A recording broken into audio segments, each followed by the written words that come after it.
answer one of the questions that you guys ask me all the time, and that's how Greg and I met. Interesting story. So back in 2003, it had been a couple years since my husband died, and a friend of mine sent me a full-page newspaper page, and it was an advertisement for Match.com. Now, you have to remember, this was back 20 years ago when online dating was not prevalent like it is now. She's been my dearest friend since 3rd or 4th grade, and it was so sweet of her to send it to me. And as I recall, she wrote a note across it saying, "Time to get on with your life." So I just laughed and I read about it and I thought it was interesting, but I tucked it away in my desk and didn't think too much more about it. And then one winter day, I was on my computer and lo and behold, up comes this ad for Match.com. And I said, oh, that's what Paula was talking about. So on a lark, I clicked on it. And back then, little box came up and you could put in female looking for male or male looking for female and within a certain mileage area. So I thought, I'm going to see what this is about. So I put it in there and up comes Greg's profile. And I'm reading the profile and I'm looking at it and I'm thinking, because it was a really nice profile, and I was really attracted by one thing that he said, which was, I have a very good life, I enjoy my life, but it would be nice to have someone to share it with.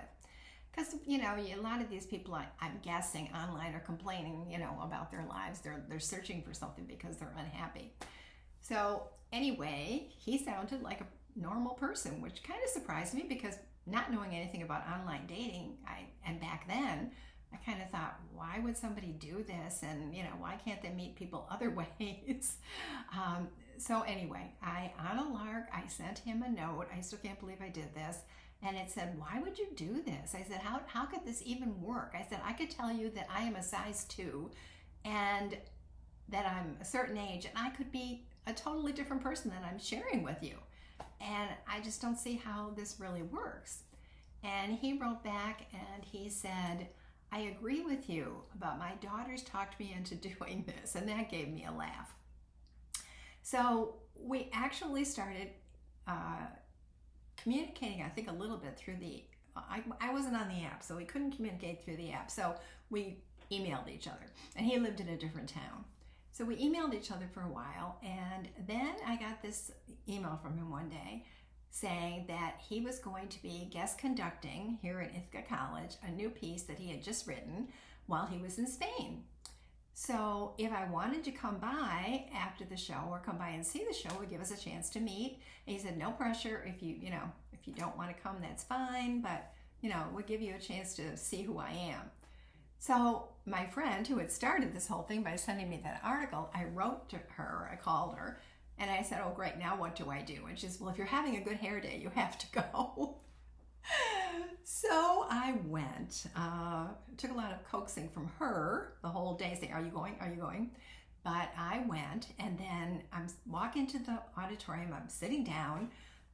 What I hadn't thought about, I thought, well, this is going to be great. I'll get to see him in person. What I hadn't thought about is that a conductor comes out, takes a quick bow, and turns around. You never see anything but the back. So I'm sitting there the whole time wishing that I could, see around him, hoping he'll turn sideways a little bit. Of course, he did not. I mean, very briefly. But then after the show, I wasn't quite sure what to do. Do I just sit here? He doesn't even know I'm here.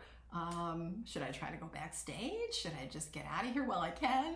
So just as I was debating and the whole auditorium was almost completely cleaned out, I see him and a couple of other gentlemen walking down the steps from the side of the stage. And his eye looked out, and I'm the only woman still, pretty much the only woman still standing out there in the audience, with pretty much a dead giveaway. So he goes, and I said, yes. And so he came down and we talked, and it was kind of a little bit awkward conversation. We talked for a few minutes, and then we shook hands. And as I was walking away, he said, could I call you? And I wasn't sure. So I said, yeah, I'll email you my phone number, not knowing if I was really going to do that or not. So anyway, I obviously did email him my phone number. And after that, we talked on the phone for a long time. And then we went out to dinner. And funny story here, when I finally told my daughter what I was doing and told her that, we were going to meet for dinner, she suddenly became the mother and I suddenly became the child. She says to me, well, you can go, but you're not going to ride in the car with him. You can meet him at the restaurant. So I actually did. I actually told him that, I think it would probably be better if I met you at the restaurant. But anyway, that's the story of how we met, and we had a lovely dinner at the restaurant, and that was, the beginning of some great years. So those of you that had been wondering how we met, I've written some of these articles on dealing with grief, and I was still dealing with the grief of my husband passing away. And I was just lucky that I started seeing someone like Greg, who was very understanding, willing to listen. I still remember him saying to me, I want to help if I can, but I don't want to be part of the problem, which I thought was extremely thoughtful. And he was very helpful. But it was, it's a difficult time when you're still grieving for someone that you loved and you meet someone new that you start to have feelings for. So I have written some blogs on grief, and I hope that they have helped some people, writing it from my experience. But my point here is that can be one of the darkest times in your life, and you think that your life is never going to be fun, and you feel like, if you're older, you feel like the best times of your life have passed you by and you have nothing to look forward to. And I am here to tell you, you do not know what life has in store for you. You could be very surprised at some wonderful thing that is going to happen right around the corner. That is the wonderful thing about life, that no matter how hard it gets, it can, and very often does, get so much better. So if you're going through a hard time in your life right now, I hope maybe that little thought might help a little bit.